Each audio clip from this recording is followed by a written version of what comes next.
Thinking of starting a business in Japan? Whether you're launching a tech startup, a recruitment agency, or a cozy cafe, Japan offers stability, high consumer spending, and global credibility. But it's not as simple as landing, registering a company, and opening your doors. There are rules, cultural nuances, and critical decisions that can either make or break your entry into the Japanese market. So, here are 6 essential things you need to know before starting a business in Japan. In this quick presentation, we'll go over how to choose the right business structure, what permits and licenses are essential, how to handle funding and operations, what to expect regarding labor laws, business culture, and compliance, and what government support is available. Before we get started, let me introduce you to our team. We have our 2 co-founders, Taejin Yoon and Tyson Batino. Taejin is born and raised in Japan and has years of experience in investment advisory and international relations. Fluent in both Japanese and English, he has successfully facilitated over 30 company incorporations and over 40 loan and subsidy applications here in Japan. Tyson is our other co-founder, who specializes in revenue growth and advisory services. He is currently advising 35 companies scaling their business in Japan. And finally, here's me, Heiken, the marketing manager and the content creator here at Smart Start Japan. I'm dedicated to bringing you insights on how to successfully launch your business in Japan. Before you register your business in Japan, one of the most important choices you'll make is selecting your company structure. Japan has a few options, but for most entrepreneurs, it comes down to 2. Godo Keisha or GK and Kabushiki Keisha or KK. Both are limited liability companies. Both allow 100% foreign ownership, and both can be used for everything from startups to franchises. But they differ a lot in cost, credibility, setup time, and long-term strategy. Let's compare them quickly, then break each one down. Godo Keisha, modeled after the US LLC structure, is generally cheaper and simpler to set up. It usually costs between 186,000 and 220,000 yen, takes about 2 to 3 weeks to complete registration, and is ideal for solo founders, small teams, or lifestyle brands. You don't need notarization, which saves time and money. On the other hand, Kabushiki Keisha or KK is more formal and structured. You can expect to spend over 431,000 yen, including notary and legal fees. It takes around 3 to 4 weeks to set up, but it's the preferred structure if you want to raise funds, sell shares, or work with major Japanese clients. So which one is right for you? Well, that depends on your goals. Let's take a closer look at each one. First up, Godo Keisha. This is Japan's version of the limited liability company. It was introduced in 2006 and is becoming more accepted, especially among foreign founders and tech startups. It's flexible and requires fewer formalities. You can structure internal roles however you want. There's no board of directors required. Investors are considered partners, and their authority doesn't need to match their ownership stake. Another major perk is international tax flexibility. For example, a GK that's 100% owned by a US corporation can elect to be treated as a disregarded entity for US tax purposes. This can simplify cross-border tax filing dramatically. But there are trade-offs.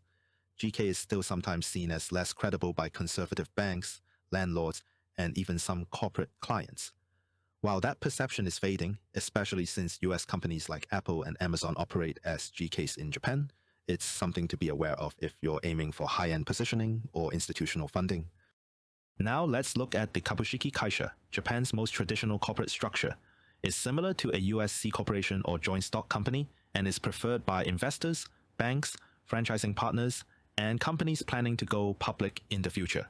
With a KK, you get higher credibility in the Japanese market, the ability to raise funds through share issuance, and a clear separation between ownership and management. But KKs come with more administrative requirements. You'll need to hold annual shareholder meetings, possibly set up a board of directors, appoint a statutory auditor if you reach a certain size, and publish financial reports if you go public or scale significantly. It's also more expensive to set up. You'll pay at least 150,000 yen in registration tax, plus 50,000 yen to notarize your articles of incorporation, and 40,000 yen in revenue stamps if not filing electronically. So, who should choose a KK? If you're building a premium brand, planning to raise capital, open multiple branches, or eventually list on a Japanese exchange, KK is the way to go. To summarize, if you want speed, simplicity, and low cost, go with a GK. If you need credibility, fundraising potential, and scalability, a KK is likely the better fit. Both structures offer limited liability protection. Both are fully legal for foreign founders, and both can be registered with 100% overseas ownership. If you're still unsure, Smart Start Japan can walk you through both options and help you choose what's best based on your visa type, industry, and business goals. Once you've chosen your business structure, either GK or KK, the next step is to officially register your company and take care of your tax and permit filings.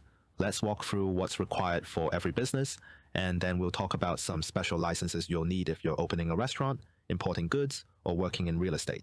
First up, company registration. Once your articles of incorporation are ready, you'll submit them to the Legal Affairs Bureau. For KK companies, this includes getting them notarized, a mandatory step that adds time and cost. GK companies don't need notarization, which makes the process faster and cheaper. After incorporation, you'll receive your official corporate registration certificate and corporate number, which you'll need for everything that follows. Then comes the tax registration process.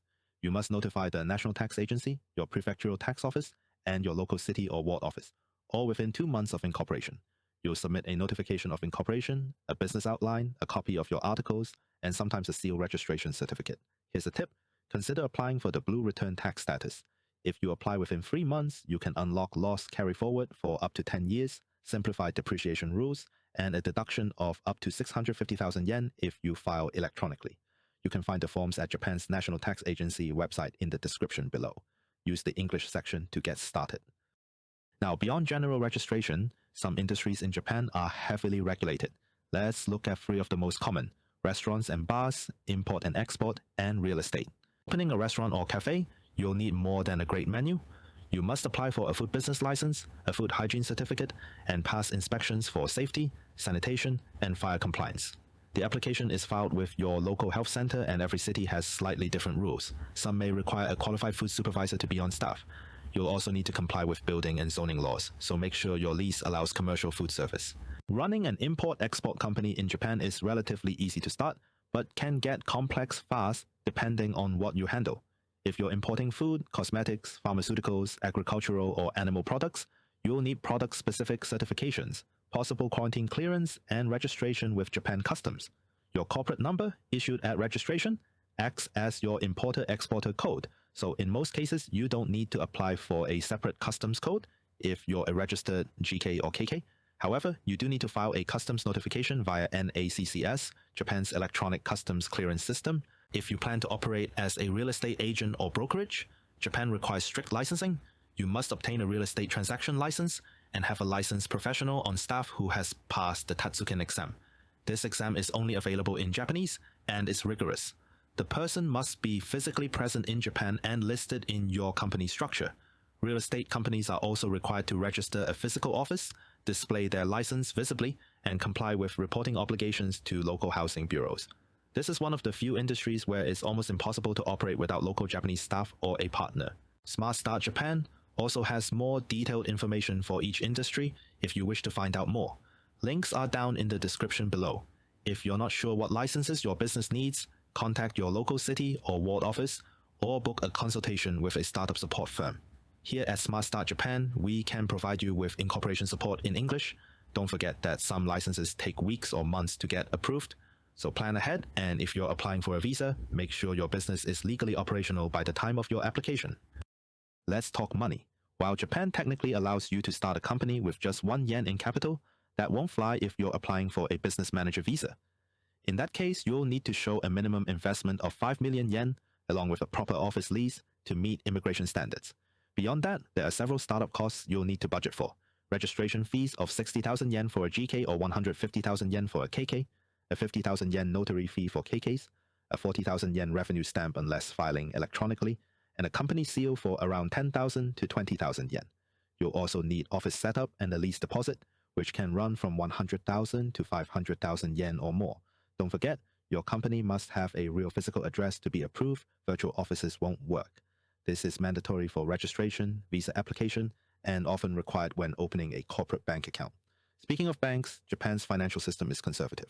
Opening a business bank account as a foreigner can be difficult without a Japanese address, proper registration documents, and sometimes a Japanese guarantor or co-signer. That's why many entrepreneurs turn to firms like Smart Start Japan for support during this process. But here's the good news. Japan offers financial support to startups, and foreign entrepreneurs are eligible for many of these programs if you know where to look. Some of the top national programs include the Ministry of Economy, Trade and Industry, SME Support Japan, which offers up to 2 million yen in startup subsidies, and the IT Introduction Subsidy, which covers digital tools like cloud software and POS systems, can provide up to 4.5 million yen in support. The Monozukuri Subsidy, designed for manufacturing, engineering, and R&D heavy businesses, offers grants of up to 10 million yen. On the local level, cities like Tokyo, Fukuoka, and Sendai offer startup visas, co-working subsidies, rent reimbursement, and business mentoring programs. These programs change frequently, so be sure to apply early and ask for help if needed. All of the subsidies, as well as our private investor list, are linked in the video description for your use down below. Compliance in Japan is no joke. Once your company is running, you're legally required to follow the rules laid out in the Companies Act and the Labor Standards Act. For a Kabushiki Kaisha, expect to hold annual shareholder meetings, maintain accurate financial records, and submit yearly tax and company filings to the Legal Affairs Bureau.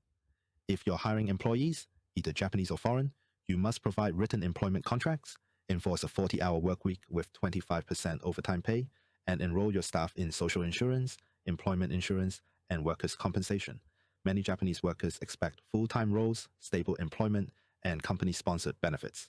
Freelancers and part-timers exist, but they're less common and sometimes viewed as unstable.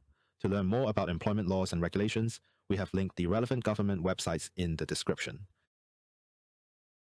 Finally, let's talk about something that catches many foreign founders off guard: language and culture. Nearly all government forms, tax documents, and licensing applications in Japan are in Japanese only. Unless you're fluent, you'll need a bilingual assistant or a certified gyuseishiyoshi, an administrative scrivener who can legally handle filings on your behalf. Culturally, business in Japan emphasizes formality, use polite language, bow properly, and dress conservatively. Hierarchy also plays a big role. Age and position matter, and decisions often follow a chain of command. Consensus is crucial. Don't expect fast yes or no answers. Decision-making here often requires group agreement. And don't forget your meishi, your business card. It should be printed in Japanese, presented with 2 hands, and exchanged with a bow. Small gestures like this can earn trust and build relationships that last for years. We've also linked a helpful resource on Japanese business etiquette in the video description below. Starting a business in Japan takes more than a great idea. You'll need capital, patience, legal know-how, and cultural awareness. But if you can navigate those hurdles, Japan offers a safe, stable, and opportunity-rich environment to grow your business. Need help getting started? Visit Smart Start Japan to book your free 30-minute consultation. Whether you need help with incorporation, subsidies, visas, or compliance, we've helped dozens of founders like you launch successfully. And if this video helped, don't forget to like, subscribe, and drop your questions in the comments below. Thanks for watching, and good luck building your dream business in Japan.